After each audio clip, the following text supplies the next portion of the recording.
WrestleBread Podcast, bringing you the latest news, recaps, and analysis of AEW and WWE. Get the unique perspective from a wrestling fan of over 25 years. Here's your host, Jaydee.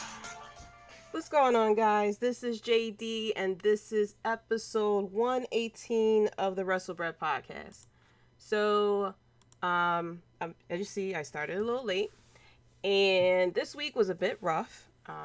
I am a little sick, not COVID related. During the summer, for some reason, my family tends to get a little summer cold, and then it just passes around each member of the family, and this week is my turn. So, I didn't get a chance to really check out all of AEW Dynamite. I barely saw some of NXT this week.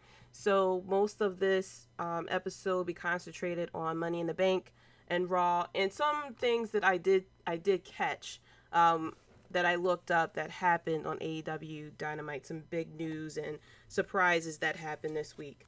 Also, if I sound a little strange, if I sound a little off, that's also why, because I am still a little bit under the weather. I'm a lot better now. I mainly had a scratchy throat. I had a slight cough, but it was mainly I was congested, stuff like that. It was mainly a summer cold that happens every year with my family. But what a week in wrestling. We had Slammiversary. We had Money in the Bank this past weekend as well. We had a very bizarre Raw. NXT, from what I seen, was fine. AEW was crazy. Seems like, with the live crowd, AEW Dynamite has been definitely 10 times better. And we have, a bunch of news and a bunch of rumors to go through as well. First things first, I don't know if anybody caught this, and I should have gotten the full story, but NWA had tweeted out that they are willing to do business with WWE. When Big E won the Money in the Bank briefcase this past Sunday, NWA had tweeted out about it. I think it was with Big E. If I'm wrong, then I apologize, but I believe it was when Big E won the Money in the Bank briefcase. Yeah, I think it was it NWA or was it Ring of Honor? I think it was NWA. But yeah, apparently they are interested in working with WWE. And of course a lot of people are kind of skeptical because, anytime that a company is willing to work with WWE, normally it kind of turns bad. But I found that was kind of interesting, especially when, it's normally AEW that does a lot of the cross-promoting willingly with other promotions.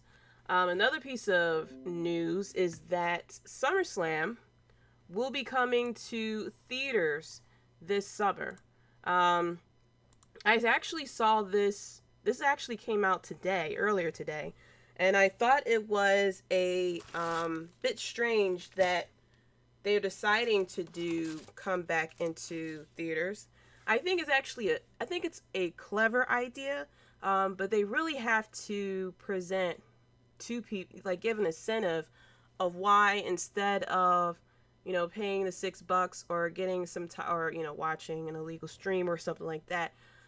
Instead, willing to go to a movie theater and paying money there, unless this is going to be free, which I haven't. From what I read, they didn't really talk about a price or anything. Oh yeah, there's tickets that's going to be on sale, but I think it'll be fun if you know a bunch of people, especially with the pandemic being lifted.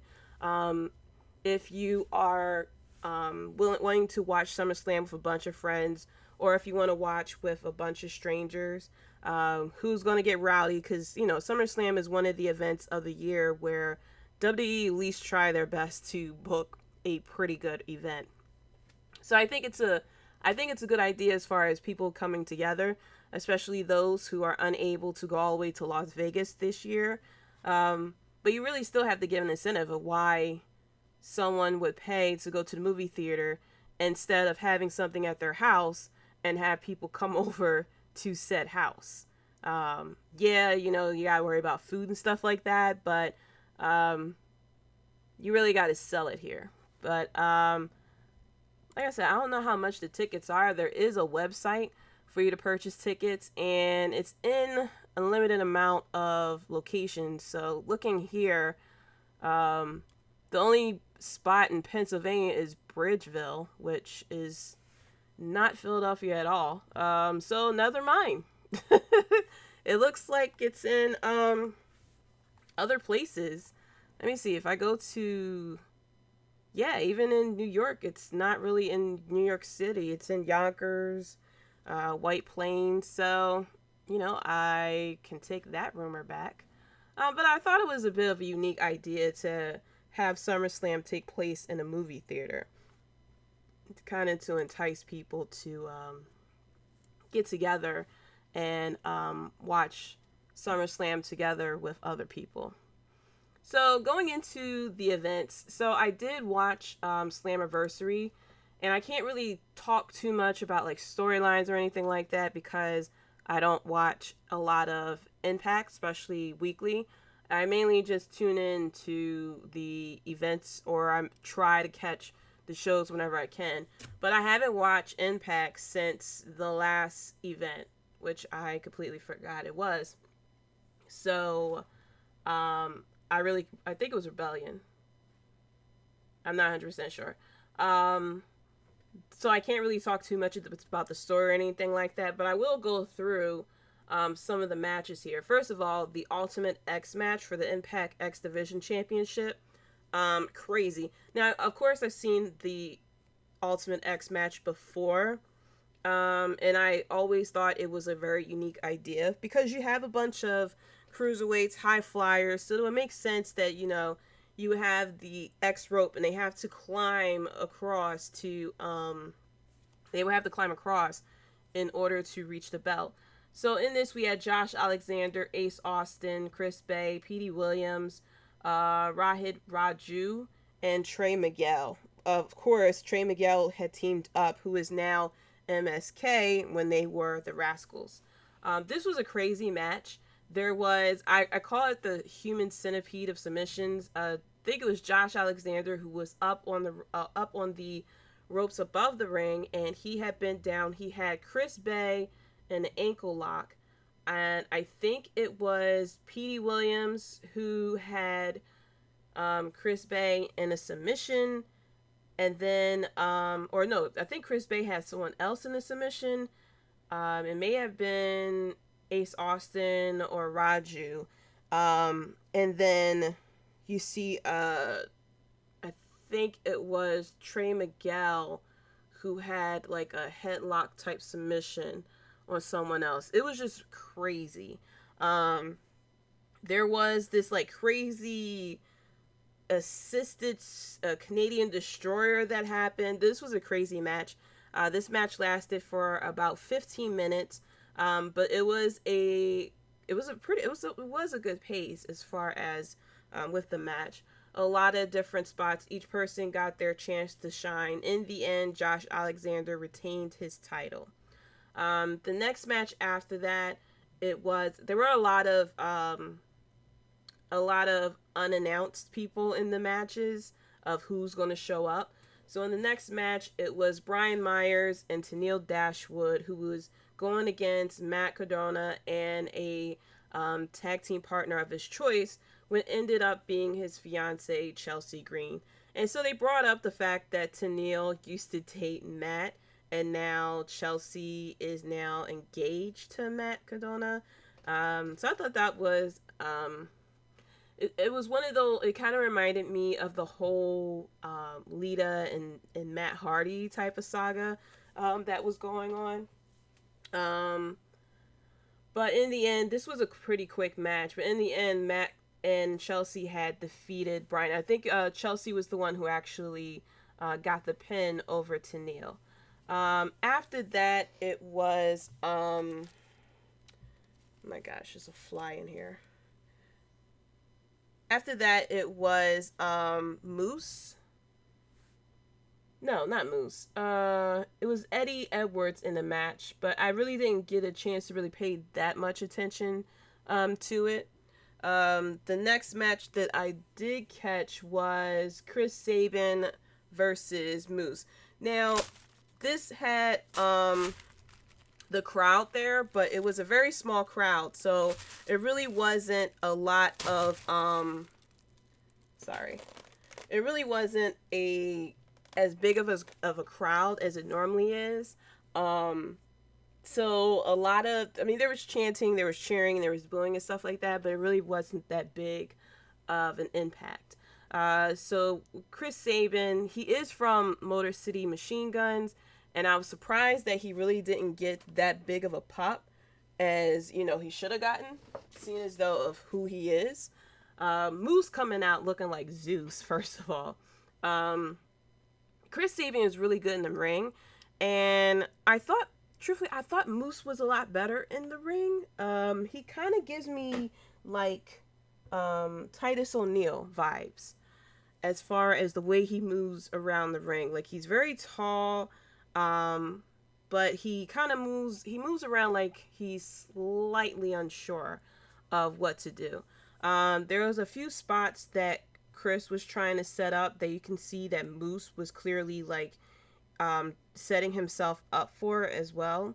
So I don't know. Like I said, I don't watch a lot of Impact. I saw the match between Moose and EC3 when they were in that warehouse, and I thought he was pretty good from there. But then again, this was a pre-taped match with a lot of edits. So like any match that is pre-taped and edited is edited to make everyone look good. In the end, Chris had defeated Moose by pinfall. This match lasted for about 11 minutes as well. There was a 4-way tag team match for the Impact World Tag Team Championship.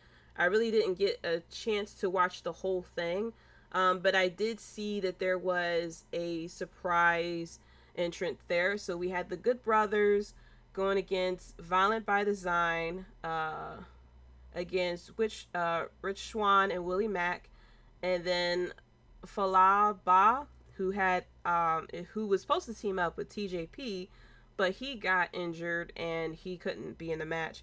And so his surprise tag team partner was No Way Jose. And from what I got on Twitter, it was apparently a long-running joke that No Way Jose was going to appear on Impact, but they kept denying that they had him signed. But, you know, obviously he is with them. So I didn't really get, like I said, I didn't get a chance to really watch this match. So I really can't give like a full perspective of what I thought. I'm surprised with No Way Jose coming to Impact. He completely kept, like, I would say 96% of his gimmick, which it works for a crowd. And I really shouldn't say these things anymore because I'll get into the reason why later. But like, it works with crowds, but I don't know. I'm hoping that we could see something different from No Way Jose. I feel like he has a lot more in him than what we have seen, especially in WWE. The next match is Deonna Purrazzo, who was supposed to go against a surprise opponent. And this surprise opponent was Thunder Rosa, which I was completely shocked by. I didn't expect Thunder Rosa to appear on Impact. Of course, we know she's in NWA, and she was just recently signed to AEW, so I'm very happy for her. This was, of course, a good match. I mean, Thunder Rosa is really good. Deonna is really good as well. I'm very happy for her since she had left WWE and has come into her own on Impact. She's been a very dominant champion. I really didn't expect Thunder Rosa to win the title here. I felt as though it would have been not really too much, but it wouldn't have made sense for her to just appear. I mean, I know there's the whole, with AEW and Impact, since Kenny has the title and everything like that. But I really I didn't expect Thunder Rosa to win this match. But in the end, Deonna did retain her title and defeated Thunder Rosa by pinfall. Afterwards, she was celebrating, and then out comes Mickie James, which I was surprised by. Now, of course, she is promoting the all-women's pay-per-view event that is coming from NWA, that is coming in August. And Deonna was like, you interrupted my celebration, get out of my ring. And of course, Mickie James, kind of told her off. And I think she attacked her. I completely forgot what exactly happened in the end. But I thought that was pretty cool that, we got to see, Mickie James coming out. And then in the end, we had Kenny Omega going against Sami Callihan. This was a no disqualification match for the Impact World Championship. Now, this match was the longest, of course. This was 27. This match lasted for 27 minutes. Of course, the Good Brothers, got involved and everything like that. It was a hardcore match, very hard hitting. And then, of course, Kenny Omega retained the title. And it's not what happened during the match was the big thing. It's what happened after the match that was very confusing. So, bless Impact. I think Slammiversary is their WrestleMania, if I'm not mistaken. It's a very big event that they have each year. And you would think with returning fans, and this is your night, that, people feel as though it was done purposely. It seemed like it wasn't done purposely, but in the end, they were all celebrating. It was Kenny Omega, Don Callis, and the Good Brothers. They were all in the ring, and then out comes Jay White. Now, like I have said before, I've been a WWE head for a long time. Probably like maybe 5 years ago or so, I started getting more into like other promotions in the indies and stuff. But I know who Jay White is. So when he came out, I was like, oh snap, what are we doing here? Is there now this crossover with Impact and New Japan now? Like, we have now Bullet Club versus former Bullet Club, because I do know there's like 20 different Bullet Clubs going on, and there's like 10 different former leaders of Bullet Club as well. So Jay White comes out, and you see Kenny Omega, Don Callis, and the Good Brothers. They're looking like, whoa, what are you doing here? And so they went to do the 2-Sweet, and they're waiting for him to do the 2-Sweet, and he's just standing there looking at them. And the camera like pans out, and you see someone run out, and then the screen just goes black. And it's not like, the little icon in the corner shows up that says, hey, we're ending type of situation, and then it goes dark. You still hear the commentators still going. And so it seemed like as if there was like a power outage or something like that. So, apparently somebody ran down. I heard it's supposed to have been David Finlay and Juice Robinson who had came down. I'm not 100% sure. I didn't even like look to see what actually happened. I was just like kind of frustrated of the whole thing, because I'm like, you guys are getting the spotlight and everything, and you kind of like screwed it up. So I know it's one of them situations where you got to tune in to Impact, which I'm filming this on a Thursday, so obviously the aftermath of what happened is probably being shown right now. But for, I can understand you want people to tune into your show, but you shouldn't have like immediately, turned it off like that. I mean, if it was done purposely, it really didn't feel like it, especially with it was cut off in the middle of the commentators talking. So, no bueno for Impact.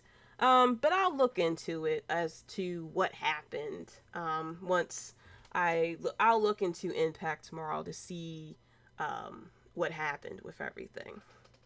So getting into Money in the Bank, this weekend. Money in the Bank was a pretty good pay-per-view. It was, the event with the fans back and everything. So I did miss most of the kickoff show with the tag team match. I caught towards the end of it. So I really didn't get to see all of the match between the Usos, Rey Mysterio, and Dominik Mysterio. But I did see that the Usos won by pinfall. And a lot of people were kind of upset about it because of the issue of what happened with Jimmy Uso and his DUI. But truthfully, we really shouldn't be surprised. It happened plenty of times before, people getting in trouble and then they get a title. Like I said, I hope that Jimmy Uso gets the help that he needs. The fact that he has family working there and a lot of family members working there between Roman, his brother, his wife, Tamina, Nia, even though The Rock's not there, but, that people are, talking to him, and hopefully he will get the help that he needs. Now, as far as storyline wise, with them winning the title, kind of makes a lot of sense now that the tribal clan all have gold all around their waist. Let's see now where the dominance is going to continue. Don't know if we're going to have the Mysterios try to get their title back. There's not a lot of tag teams in WWE, and that's on the male and the female side. So unfortunately, with the tag team belts, there's not a lot of people competing for it. I mean, we haven't really seen even with the Raw Tag Team Championship, that's mainly used as far as like storyline point. But we did see it, defended at Money in the Bank as well. From what the part that I seen, it seemed like it was a pretty good match. A match that should have been on the card, but unfortunately, with all the matches being either title or Money in the Bank ladder matches, at least one match had to go on the preview show. And I think with the Usos and the Mysterios, I think that was a good match to be on the pre-show to kind of have people see, oh man, this is a really good match. Let me check out the rest of the show as well. So the first match coming out of the gate was the women's Money in the Bank briefcase. The match, it was Nikki, A.S.H, Alexa Bliss, Asuka, Liv Morgan, who was wearing, she had an interesting outfit, I have to say. She had the eyes on her top, and then on her shorts it said "Watch Me." So okay, we had Naomi, Natalya, Tamina, who actually got booed, which I'm a little surprised about because at WrestleMania she was cheered very heavily. So it seems like this crowd was very storyline. I call those type of crowds storyline based crowds because they will boo the heels and they'll cheer the faces. And then we had Zelina Vega as well. So Alexa Bliss as well, she had a change in her outfit. No more dresses. She had on a skirt and she ripped the skirt off. The match was pretty interesting. I really didn't expect it to be hard hitting. It had the potential for it to be hard hitting. But of course, it had more storylines entwined in it. You see Alexa Bliss, at one point, she stood in the middle of the ring, and you see her lift up her hand and look up at the briefcase, and it kind of gave you the indicator, like, she might use her powers to win this match, which, as much as Alexa Bliss is loved, I'm sure there are not a lot of people that'll be happy if she was to win the briefcase using her powers. She did use her powers during the match. She had climbed up to the top of the ladder with Zelina Vega there, and then she started to use her powers to possess Zelina Vega, and you see Zelina Vega like turn her head to the side with her, and then they put up one hand. It did look like the Dark Order type of hand sign, and then they slowly both climbed down the ladder, and then Alexa Bliss kept climbing back up the ladder as Zelina Vega kept climbing down the ladder, And then Natalya went to attack Alexa Bliss, and then Zelina Vega kind of like snapped out of it. Still not a lot of explanation of what's going on with Alexa Bliss and this whole power thing. It just seems like we're sometimes when you're at the top of a hill with a storyline, sometimes you gotta you roll down the mountain, and that's that.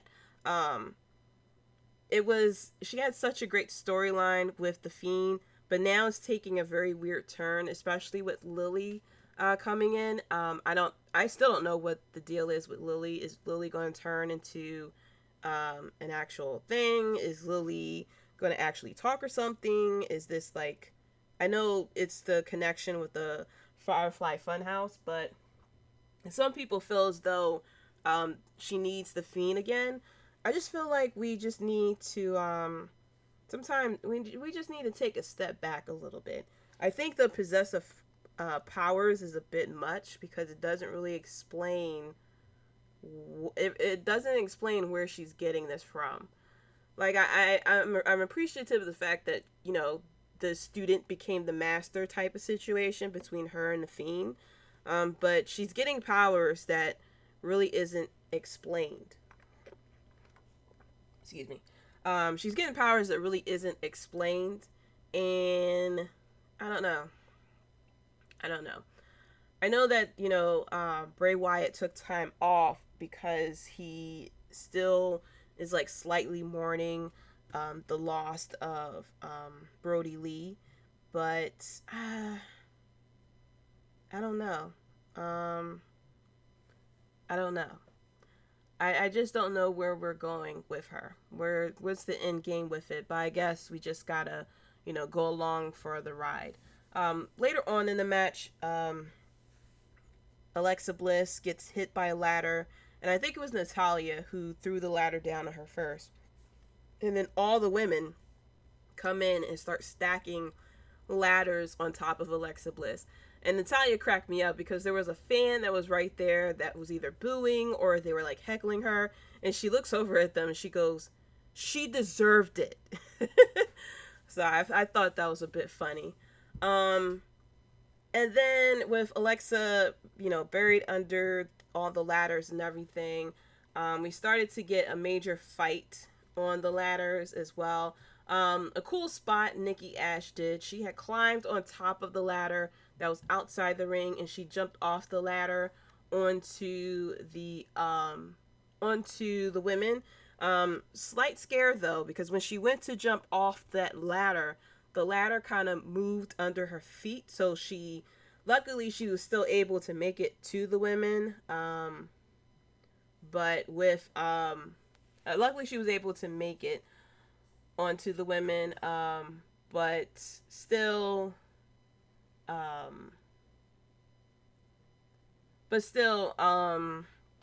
were, it could have been a very scary situation. And then towards the end of the match, we get all 6 women on top of the ladder fighting and everything. And then Nikki A.S.H, she climbs up the ladder. I think she climbed over Natalya. Or no, I think it was Naomi or Natalya. She climbs up one of the ladders. She climbs over the person and then grabs the briefcase, and that's the end of the match. So big surprise for a lot of people that Nikki A.S.H won the title. Won the briefcase. Well, sorry. She won the briefcase, and that shocked the mess out of me because if you go back a few episodes ago, I nicely said that there is a ceiling for that type of person. I make comparisons to the Hurricane, how the Hurricane didn't really win a major title, and that, I know this was her idea, and I'm happy that she's happy with the gimmick, but I felt as though that it was a bit of a ceiling with this type of character.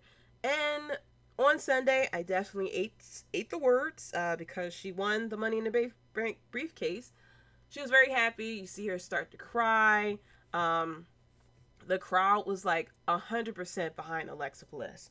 If they was going off a population, it would have been population. if they was going off of popularity, it would have been Alexa Bliss that would have won the match. But however, we got Nikki A.S.H that won the match. So complete surprise with that one.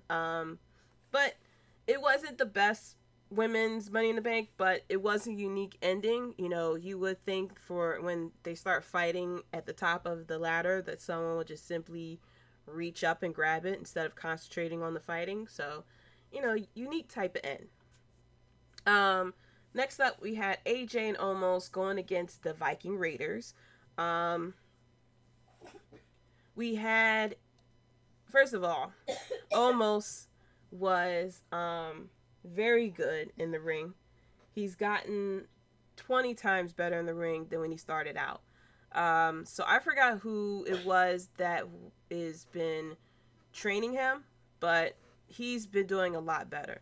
Because when he started wrestling, he was kind of like stiff.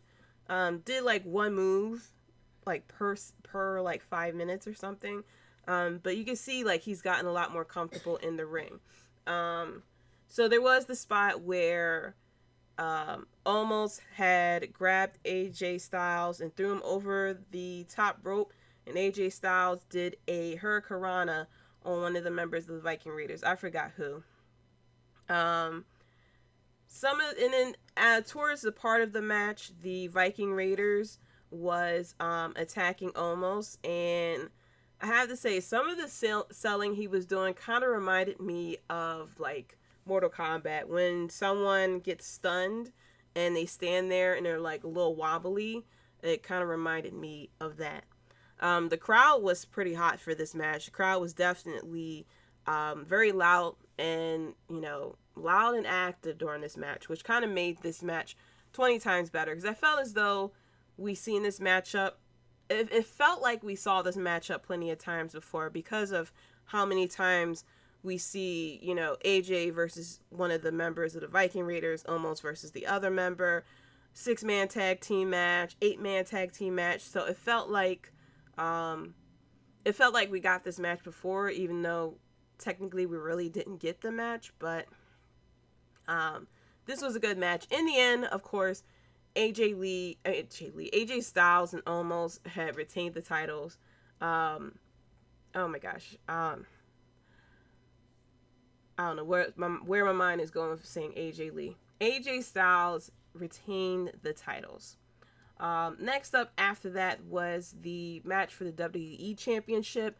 It was Bobby Lashley versus Kofi Kingston. And when I was going through my predictions, all I wanted was for Bobby Lashley to destroy Kofi Kingston. And that's exactly what we got here. He was very dominant. The crowd was behind Kofi Kingston, of course. But Kofi did get some offense in. But Bobby Lashley was, like, very dominant. Definitely how he should have been booked. He was as dominant as he was at WrestleMania. And I'm very happy that he, you know, was this way during the match. Of course, we know what it was leading up to, as we saw on Monday Night Raw. But I'm hoping that we continue to get this Bobby Lashley. While, you know, the party hardy Bobby Lashley was cool and all, I like serious Lashley I wish we had the Hurt Business back. I really loved how powerful they were. But as far as what we got here with Bobby Lashley, it was exactly the way he should have been booked. This wasn't exactly like a squash match as far as like timing, but this match was for a good 7 minutes. And yeah, you know, Kofi Kingston got defeated, Kofi Mania and everything like that, but it was something that was definitely needed as far as what was needed for the story. Because, yeah, you know, we get this rivalry between Bobby Lashley and Kofi Kingston, which was actually pretty good. Especially when we had MVP talking to Kofi Kingston, trying to get him to be more serious and more dominant and everything. And it was about the friendship between him and Xavier and everything. And then when Xavier had defeated Bobby Lashley, then we suddenly get serious. Bobby Lashley no longer wants to party, no more VIP lounge and the ladies and stuff. that he was, you know, basically there to kick ass and take names. But like I said, that's exactly how he should have been booked. After that, we get Charlotte Flair versus Rhea Ripley. Now, Charlotte Flair and Rhea Ripley, in the ring, they have really good chemistry. However, this storyline that they got is very weird, and it doesn't really work for Rhea Ripley. The thing is, with a lot of our NXT wrestlers who come up to the main roster, the casual crowd has no idea who they are. And so WWE should be very careful with the booking of the person, because what happens is, whatever the first storyline this person is in is kind of the way they are crafted, for the way that the crowd, I should say, will see them for the rest of their journey. With Rhea Ripley, she was, you know, booked as very arrogant and everything, especially when she was going against Asuka when she kind of came up. Now, she did have the match with Charlotte Flair at WrestleMania when she was NXT champion, but that was just like a little snippet. And so, you know, the crowd isn't really connecting with Rhea Ripley. It's a very weird storyline because with Raw storylines, it's a clearly defined face and a clearly defined heel. And with this match, it's like, who's the heel, who's the face, like, who should we be cheering for? And so when we got this match, the crowd really didn't know who to cheer for. And so they just went with what they knew, and they started chanting for Becky Lynch. Now, you know, I applaud the two women because, like I said, in the ring, Charlotte and Rhea Ripley, they work perfectly well in the ring. Both women know how to put on a pretty good match. The match with these two women lasted for 16 minutes. And it was just the way that the storyline was booked. This, if they had shifted the storyline, maybe if they brought in Rhea Ripley, I mean, they were trying to book her very similar to how she was in NXT, where she wasn't really a face or a heel.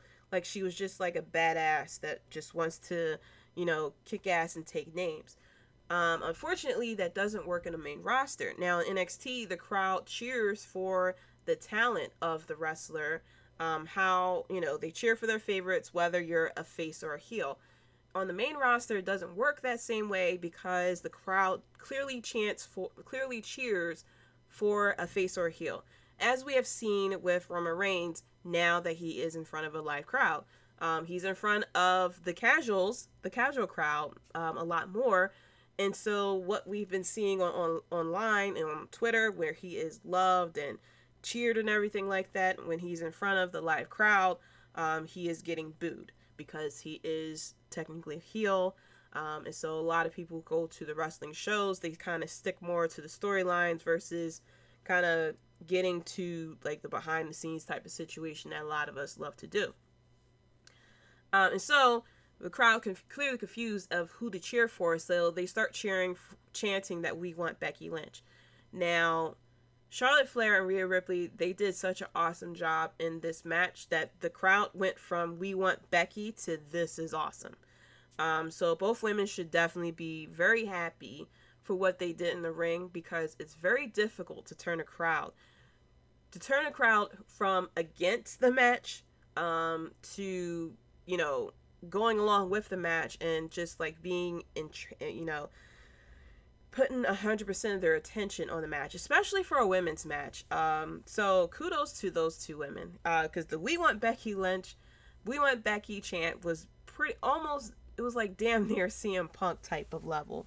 But with this match, it kind of went the way that was expected, Charlotte Flair winning the title. Weird thing though, they took away some of her title reigns, and so I think she was supposed to be number 13 or 14 title reign, but they're saying now 11. I didn't really get a chance to look and see the reason why they took it away. I kind of figured with what happened on Raw when she wins the title back that she will not be technically breaking the record. Maybe I forgot. Like I know that she's gonna break a record by, I'm guessing, if it's the most title reigns period held by anyone, because I know that John Cena is about to break Ric Flair's title reign if he wins the title. So I guess if Charlotte's going to play hot potato with the title, they don't want her to break the record first. That's my guess, but I didn't really get a chance to really look into it. But kudos to the two women for putting on a really good match. After that, we get what we all knew was going to be the match of the night, the men's Money in the Bank ladder match. This had Drew McIntyre, Big E, John Morrison, Kevin Owens, Shinsuke Nakamura, Ricochet, Riddle, and Seth Rollins. Now, Peacock, WWE, whatever, the stream went bonkers here. A lot of people were very upset because, the stream kept cutting in and out. A lot of people were upset about it. I said, hey, this is a $6 stream that we're watching, and it's starting to show itself. People, I turned it on and off a couple of times. It still wasn't working. I think it took like maybe 10 minutes or so before the stream got better. But I went to a stream, and that's how I was able to watch the most of this match. The crowd was behind John Morrison, which I thought was funny. This match, first of all, Johnny Drip Drip, and then Seth, Mr. Drip Rollins, Drip King Rollins, teamed up for most of this match, and I called them the Drip Duo. I thought that was a bit of a catchy phrase to do it. But they went and they started attacking everyone. They concentrated on Kevin Owens for a little bit. They slammed Kevin Owens on the side of a ladder. Ricochet, first of all, he did a crazy... Ricochet went crazy in this match. And I really miss this Ricochet. We hadn't seen this Ricochet. I mean, we only see this Ricochet really in the ladder matches, but we haven't really got to see this Ricochet really since NXT. He was doing some crazy behind moves. Like, he had my jaw was on the floor half of this match. There was the spot where Ricochet was on the ladder, and I forgot who pushed the ladder, knocked the ladder over. But Ricochet, from the ladder, was able to land on the ropes in complete good balance, and then did a flip onto the others. It was something else that Ricochet did, and I completely forgot what it was. It was something else crazy that he did. Drew McIntyre also did a flip over the top rope. It kind of reminded me a little bit of what The Undertaker used to do, except for it wasn't a straight like suicide dive over the top rope.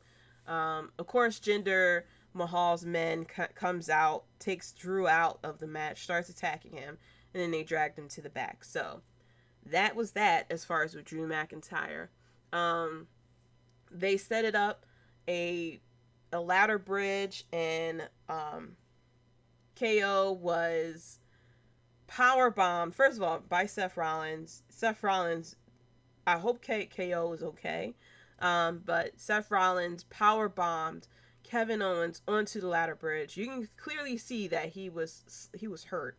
What else we had? We had Riddle doing RKOs off of the ladder, and then he started doing the he started doing movements like Randy Orton. I completely expected Randy Orton to come out and RKO him for doing these moves.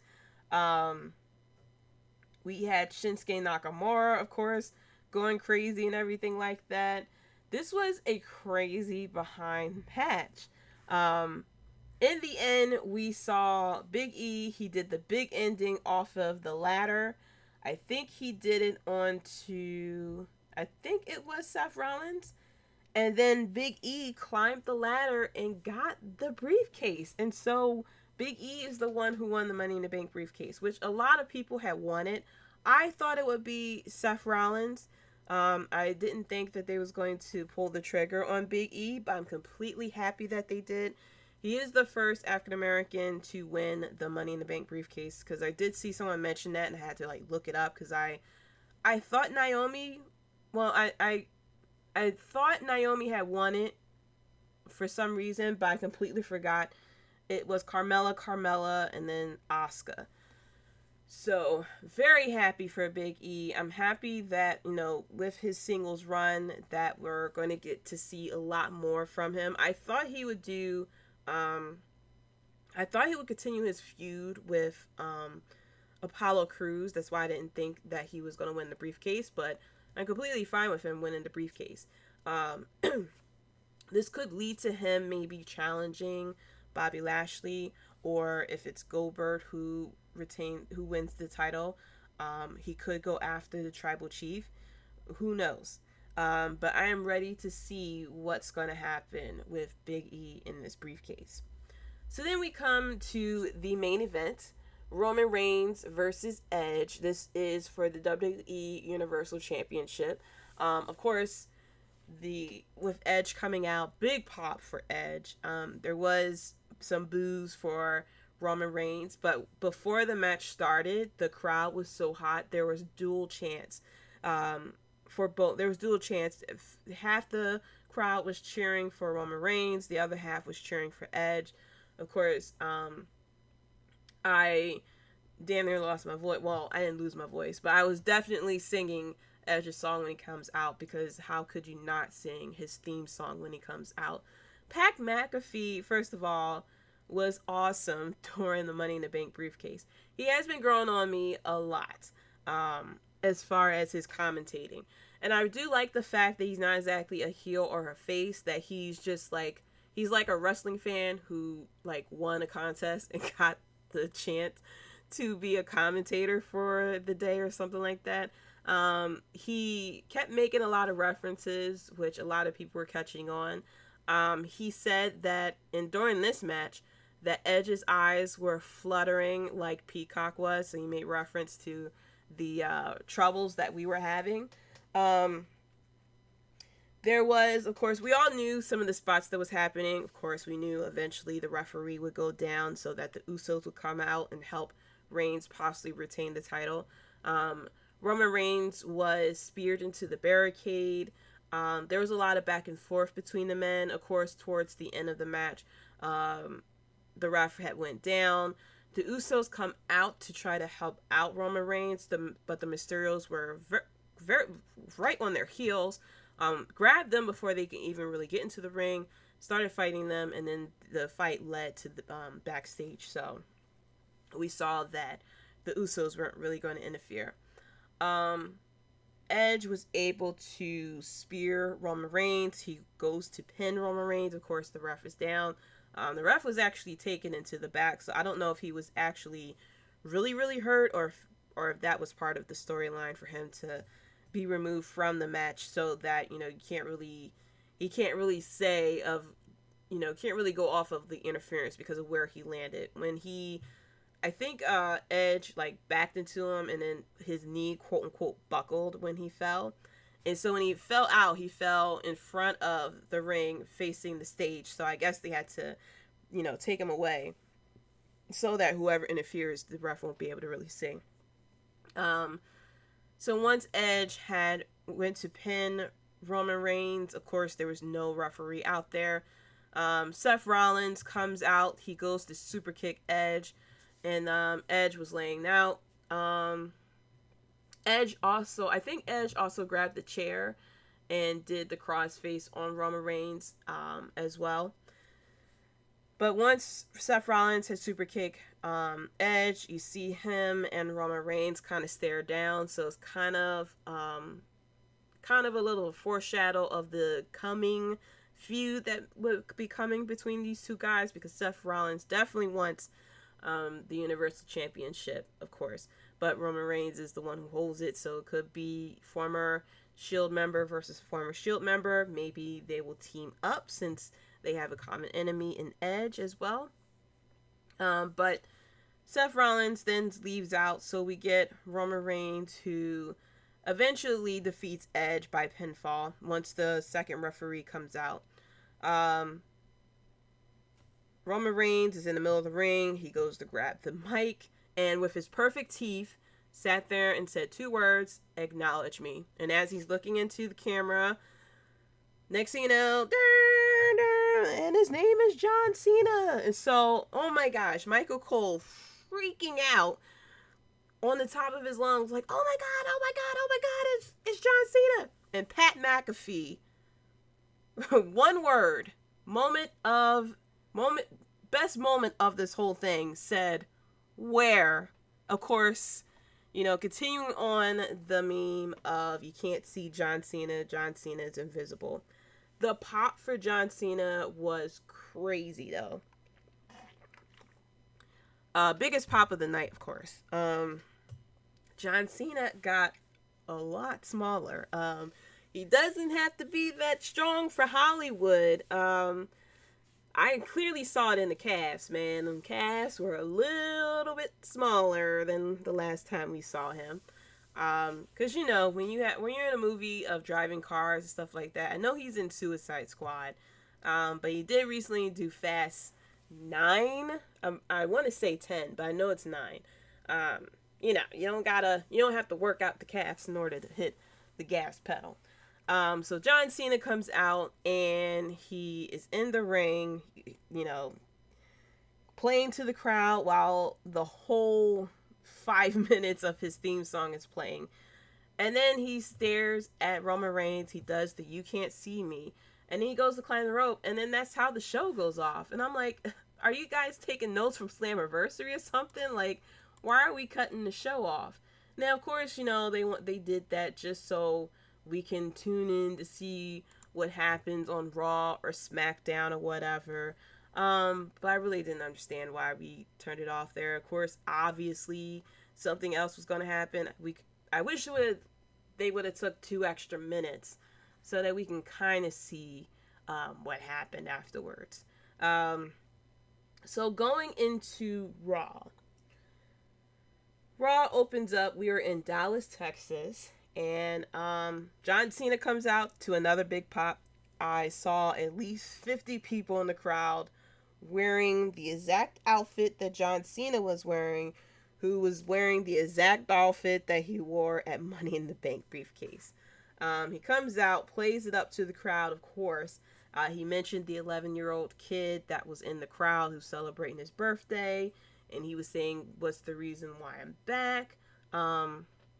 He said the reason why he's back is because of the fans and stuff, and because of Roman Reigns.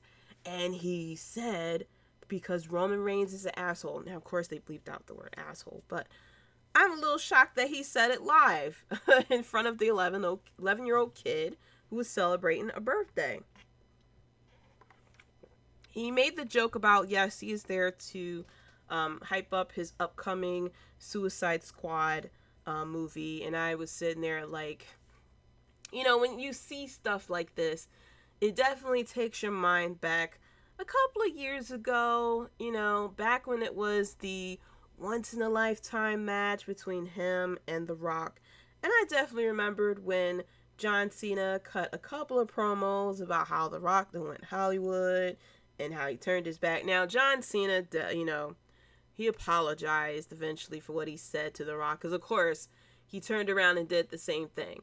And so now here is John Cena years later. He done went off to Hollywood, filmed a couple of movies, and now he is back to be entered immediately into a title match at SummerSlam, and then he will probably ride off into the sunset to film his next movie. And it just kind of reminds me of the line from Star Wars when the great Obi-Wan Kenobi told the great Anakin Skywalker, you were supposed to destroy the Sith, not join it. And so now we see John Cena, movie star. He's back to promote his 2 movies, and he's going to wrestle in a very high, a high promoted match, and then he'll be off to the sunset. to film whatever comes next. Then Riddle had came out, and they were going back and forth with the bra. And so Cena mentioned how he is going to show up at Smackdown. Of course, the reason why he's back, because he is back to share his love with the crowd. He's also going to challenge Roman Reigns for the title. And I believe this is going to be the record-breaking title reign if he defeats Roman Reigns at SummerSlam, which I don't know. I don't want Roman Reigns to lose the title, but I feel like he might lose the title because the way this is all being set up. So then we get into this bizarro world of SmackDown, where we get a lot of rematches from Money in the Bank, which is what Raw famously does. Raw been doing this for decades now, where we get the pay-per-view, and then on the Raw after the pay-per-view, we get the rematches of the pay-per-view. So we get the 6-man tag of Riddle and the Viking Raiders versus John Morrison, AJ Styles, and Omos. Of course, now the Viking Raiders won the match, even though it don't really count because they lost the night before anyway. But going through the highlights of Raw, why I say it was a bit bizarro. So we get Bobby Lashley, who comes out during a point in the match, and he cuts a promo about how, MVP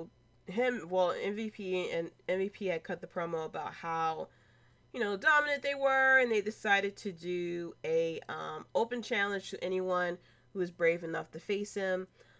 They mentioned how they destroyed Kofi Kingston and how no one in the back is able to defeat him.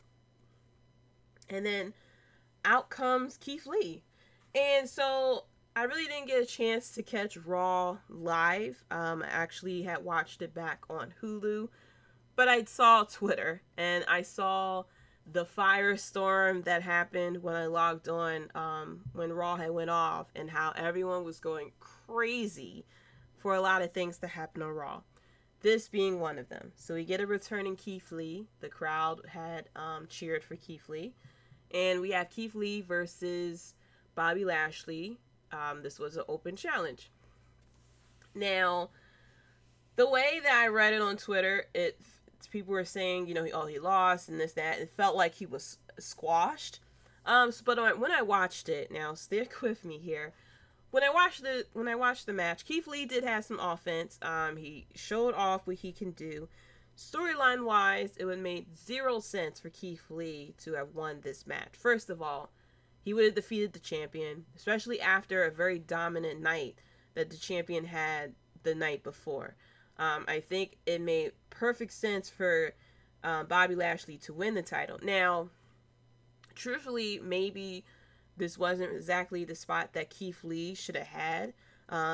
If Keith Lee were to return, maybe he should have returned and went against someone else, because it's very difficult. It's very difficult to be in the spot of having the open challenge against a dominant champion and then, the want to defeat him. It wouldn't have made any sense for Keith Lee to pin the champ, because then that enters him in the title picture, and it's not his time to have the title shot, obviously, because they're setting up the next title match for SummerSlam. It would have been great if after SummerSlam, if Bobby Lashley retains the title, and if he issued the open challenge for Keith Lee to come out then and then pin the champion and then set up that feud. But as far as with this, unfortunately, Keith Lee was put into the spot of, we don't know what to do with you, but we need something for Bobby Lashley to do to set up something else, and you have nothing to do, so let's just put you in it. It would have been interesting for Keith Lee to come back as a heel, like come out and attack someone and then introduce that storyline. A part of me still wants MVP to create like a second Hurt Business or something like that. How great it would have been for Keith Lee and Bobby Lashley to be teaming up in a second version of the Hurt Business, But I would have liked for Keith Lee to turn heel. I don't know how it would have worked for him because he's been a babyface this whole time. So I don't know how it would worked and how it would connect it to the crowd. But I think if they had brought him back and he attacked someone, that may have done it a little better. So of course, Bobby Lashley defeated Keith Lee, and then as soon as the match was over, we get some music playing, and out comes Goldberg. Now the crowd popped for Goldberg, of course, and there were some people who were saying that there were crowd noise that was piped in, but you can clearly tell the crowd was hyped because you gotta think about it. It's not a lot of people that have seen Goldberg live. Goldberg doesn't wrestle as much as he used to. He's not on every single Raw like he used to. So if he comes back as a surprise at the Raw that you're at, you're going to get hyped. You're going to cheer because of the nostalgia there. It's very similar to Vince McMahon. People hate Vince McMahon online all the time. But if you're in the arena and in Vince McMahon, you hear the Vince McMahon theme, all you hear is chants. You're gonna pop for it. So I'm not surprised that the crowd cheered for Goldberg, chanted his name and stuff like that. It's something that you get to do live. You're gonna do it. The funny thing though, Goldberg comes out and he sits there and yells at Bobby Lashley, "I'm next," but he said it so loud that it like popped whatever microphone that was, whatever, I think it was the microphone in Bobby Lashley's hand or something like that, but he was so loud with it that it like popped the microphone. And then on top of that, he was already sweating. The man didn't do anything, and he was dripping sweat just like Bobby Lashley was, who just freaking wrestled. This is what we had expected. We heard about it. This is not what we wanted. A lot of people wanted Brock Lesnar instead versus Bobby Lashley. That was the feud that a lot of people wanted ever since Bobby Lashley has showed his face in WWE. Unfortunately, this is what we're going to get. And I'm going to say the same thing that I said once we got Kofi Kingston versus Bobby Lashley. I hope Bobby Lashley just dominates. Now, we all know this is not going to be the 15-minute spectacle, 20-minute spectacle that you would expect from a SummerSlam championship match. This is going to last 5 minutes or less. We all know that. But I'm hoping that Bobby Lashley will be very dominant during this matchup. Another thing I forgot to mention was the matchup between Roman Reigns and Edge. It lasted for like 30 minutes, which was definitely a very, very long time. But the pacing in the beginning of it was very slow. And so, by the time it started to speed up and catch up to the spot where the referee had went down, like 20 minutes had already passed. So it is what it is. Why Goldberg is returning? Because of SummerSlam. He already did WrestleMania. No, he didn't do WrestleMania. He didn't do WrestleMania. But we have him coming for SummerSlam. I'm just hoping that he's not back to win the title. I'm really hoping that this is to put Bobby Lashley over and not for him to win the title. Because it makes no sense for him to win the title. Why? Why are we winning the title right now? You're not. Why? What is the point? Another weird thing that happened as well. We had a tag team matchup, Nia Jax and Shayna Baszler versus Natalya and Tamina. There's not a lot of women's tag team.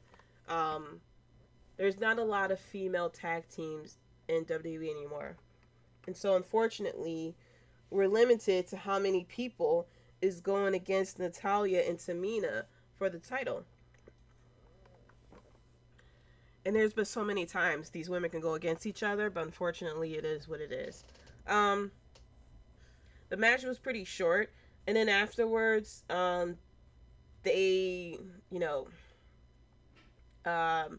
Baszler, told Nia Jax that she needs to get rid of Reginald, because Reginald had interfered in a match and cost them the title. I mean, it cost them the win. And so Nia Jax then headbutted Reginald and ended the relationship. And then he turns around and wins the 24/7 title. So it's like, okay, he gets dumped and then he wins the title. We're starting to see a pattern here with the way some of these titles are won. And then another word for that. Why? Because, that's how it works sometimes with WWE and Raw. And then we come across Karrion Kross making his main roster debut. He is the NXT champion. They showed a little vignette of what he can do in NXT. He comes out without Scarlett. The entrance was very weird because she's not there. The crowd was very dead because they don't know what they're looking at. Because, like I said it before, and I said it plenty of times, the casual crowd of Raw and even SmackDown don't know NXT. These are people who only watch Raw and SmackDown, and that's about it. They have no idea who Karrion Kross is. They don't care who Karrion Kross is, obviously, from what we will see next. He comes out with his entrance and everything like that. The crowd is dead. The crowd who's there didn't see the vignette of who this guy is, so they don't know a reason why to cheer for him.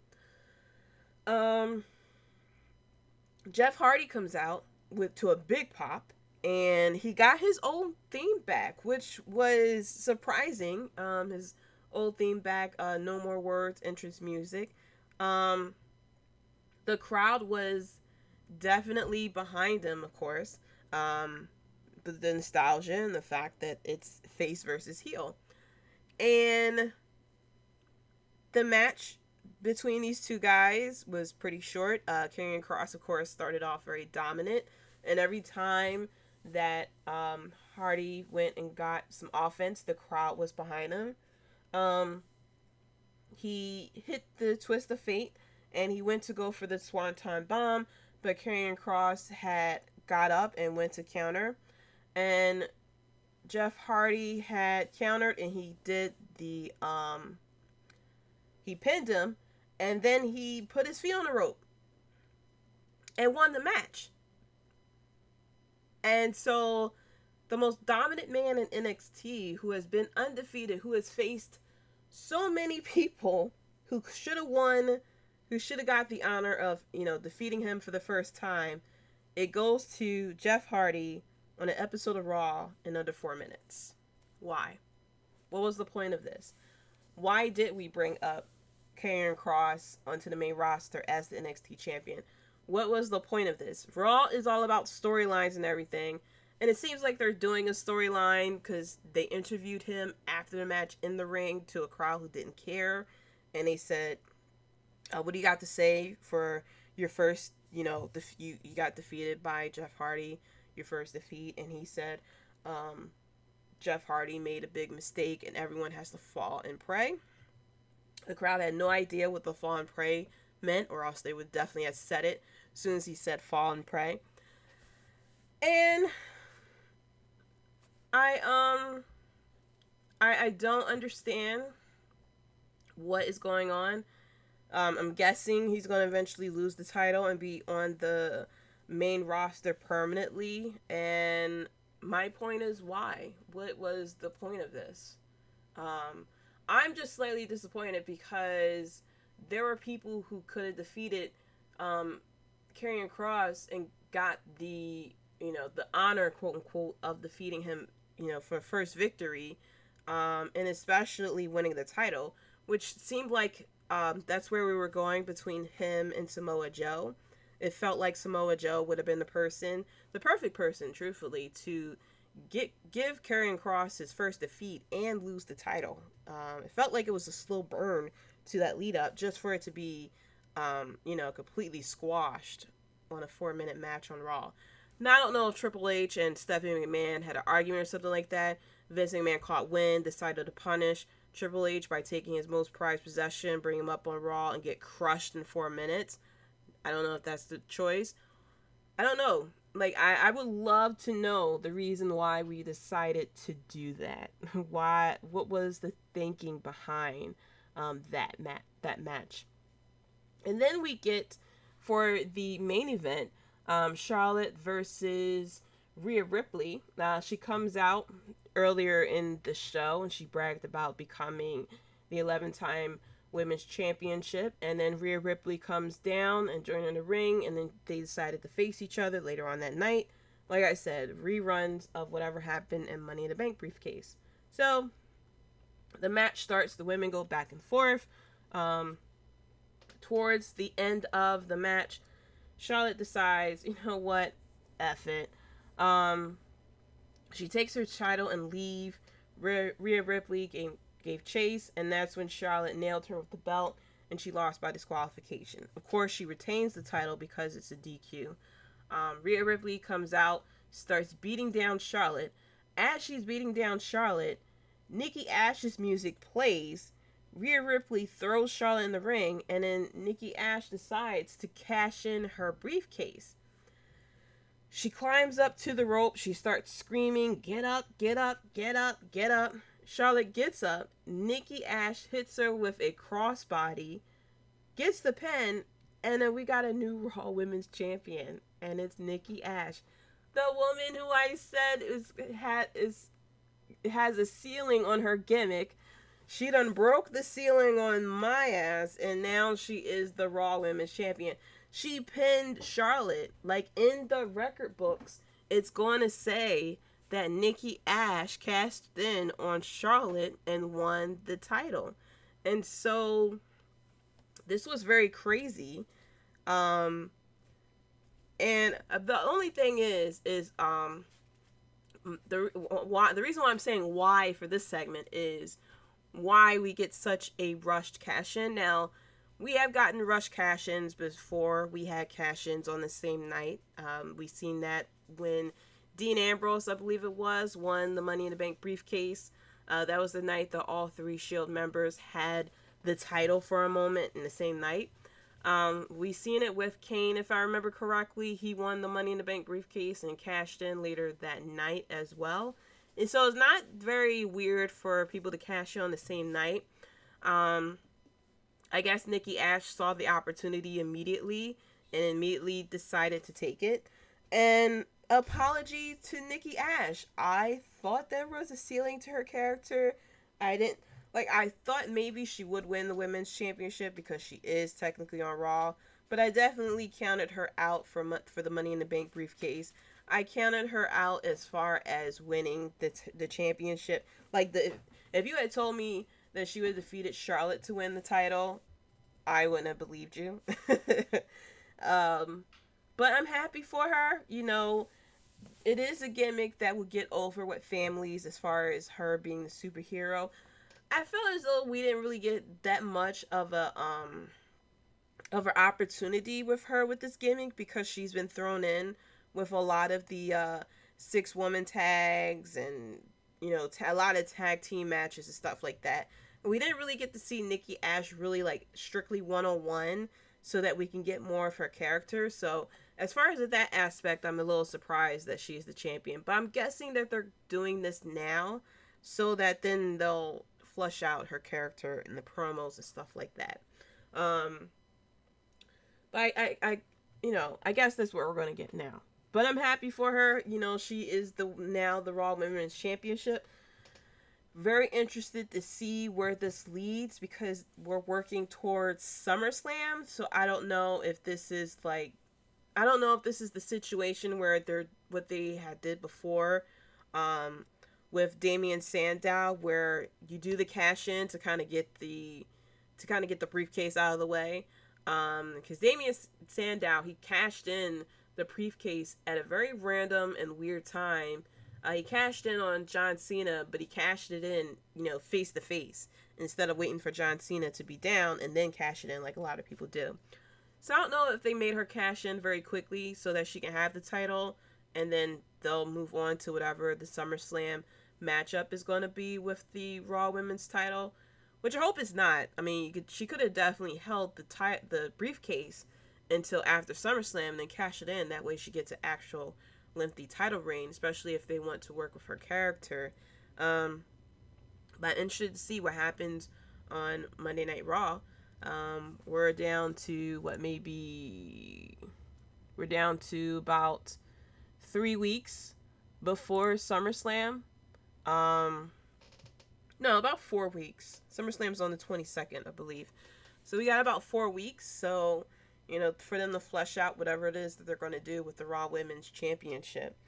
I caught some of NXT. I wasn't really feeling well as far as Tuesday and Wednesday. So a lot that happened, I really didn't get a chance to see. But I caught, actually, I caught the NXT Breakout Tournament, Odyssey Jones versus Andre Chase. Odyssey Jones is basically like Mark Henry 2.0.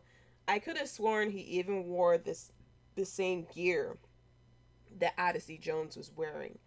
Odyssey Jones, he had charisma. The crowd was behind him and everything like that. And it was a pretty short match, but Odyssey Jones won the matchup. I think he's going to be the one to win it all the way. I feel as though I feel like he won't be in NXT for that long, because he definitely has the look that is like good for main roster. I don't know how he's going to be as far as like promos and like wrestling on that type of level will go. But I know Vince is going to take him like very shortly. After that, we had LA Knight versus Drake Maverick. And we had Cameron Grimes, who was with him as the butler.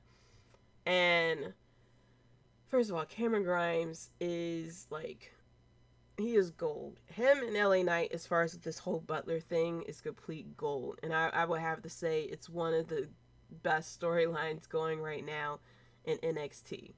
I did catch the main event, Raquel Gonzalez versus Xia Li for the NXT Women's Championship. And it was okay. It really wasn't, I don't know. I like Raquel Gonzalez, but with her as champion, I don't know, it just seems like they don't really have much for her as far as rivalries. Especially with Io Shirai not really in the title picture. And Xia Li should have definitely been, it should have been a lot more exciting. But I don't know, ever since Raquel Gonzalez had the title, they don't really have that many rivalries for her that's very exciting. It's like we're now waiting for Dakota Kai to turn on her so we can get that matchup going. Sorry, I had to take a sip of water. I feel my throat cracking. Yeah, so it really wasn't that exciting at all. The end though, we had Samoa Joe, who wanted a piece of Karrion Kross very badly. And I did catch when he was calling out Karrion Kross earlier in the match. William Regal comes out, and this is the part where my cat decides to be co-host and starts acting crazy if you hear her crying in the background. Samoa Joe wanted a piece of Karrion Kross. William Regal comes out, tells him, like, no. Samoa Joe's like, I've been provoked. He put his hands on me when I was refereeing the match. And then William Regal was like, no, he touched Samoa Joe, the referee, and not Samoa Joe, the enforcer. And then you see Samoa Joe go, semantics. Like, come on now. In the end, though, we see Karrion Kross on the Titantron, and he shows that he attacked William Regal. You see William Regal laid out, and you see Karrion Kross goes into the car. So now, what would have been, exciting and special was Kross versus Joe for the title. Samoa Joe gives Karrion Kross his first loss and win the title. But now that doesn't have the sparkle anymore because Jeff Hardy had done it already. So, it would have been great. But unfortunately, Jeff Hardy took that moment from everyone. Now, as I said before, I didn't get a chance to watch Dynamite, but I did hear that there was some surprises. First surprise was Chavo Guerrero. Ooh, Chavo is in AEW, and he is the new executive consultant for Andrade. So the Guerreros is working with Andrade, with Vicky Guerrero, introducing him, and now we got Chavo working with him. So, excuse me. So I think Andrade is in great hands. With him working with the Guerreros, we have him also working with Charlotte, helping him as well. I think Andrade is definitely going to shine. This is one of these moments where getting into AEW is going to help a lot more than hurt. I also know we have Nick Gage is going against Chris Jericho, which, that's something. I know Nick Gage is from CZW. I didn't really get a chance to really check out a lot of his matches. I know who he is, though. And so now Chris Jericho is bringing out the Painmaker. When Andrade and Chavo were in the ring, we had the Death Triangle who came out, which is like, I'm 100% for that. Rey Fenix versus Andrade. You can give me that all day, every day. And I know this was a Fyter Fest night 2, and next week we're gonna have Fight for the Fallen as well. I did see that Sting and Orange Cassidy had the little segment where they were kicking each other as well as the crowd goes crazy. That Britt Baker went against Nyla Rose and defeated her by submission, which was really exciting. I did see that the crowd was like 100% behind her. I really love the fact that we have the crowds back and we're getting like a lot of pops and everything for a lot of people. First of all, a lot of the surprises. Second of all, for a lot of the moments, like when Hangman Page comes out, he was like, the crowd was 100% behind him as well. So next we have Fight for the Fallen. We're going to have the Elite versus Hangman Page and the Dark Order. This is going to be a 10-man elimination tag match. And then if Hangman and the Dark Order loses, they will not be able to get a shot at the title as well. And then we're gonna have also a Fight for the Fallen, a no DQ match against Nick Cage as well. We have FTR and Santana versus Santana Ortiz for a tag team wrestling match, which on paper that should be excellent. Let's see. We have also, I think, Christian Cage, Jungle Boy and Luchasaurus team up to take on Angelico and Private Party. Lance Archer, I saw he won the IWGP United States Championship. He'll be defending it next week as well. And then Tony Khan is going to announce a major new live event. So Tony Khan with these hyping up these things, but I don't know if it's going to be a crossover or if this is going to be a new pay-per-view event they're thinking of. Who knows? Or maybe this could have something to do with All Out that is coming in September as well. But definitely very exciting from what I heard. Also going into Smackdown that happened last week, because that was the first show in front of the crowd. The crowd was very hyped for that. We had Vince McMahon who came out. The crowd popped for him, of course. He comes out, says, where the hell have you been? And then walks away. So I thought that was pretty funny. Excuse me, I had to drink some more water. Pat McAfee was awesome. We have the return of Finn Balor as well. I love the stage. It was the same stage that they used for Money in the Bank too, I believe. But I love the stage. With the whole screen being LED. I guess with all the LED screens that they were using for the Thunderdome, they had to use it for something. But I like the stage. It's not going to, of course, top the Smackdown Fist stage, but you know, there's not a lot that you can do there. But yeah, overall, it was a pretty good week in wrestling. We're working towards SummerSlam.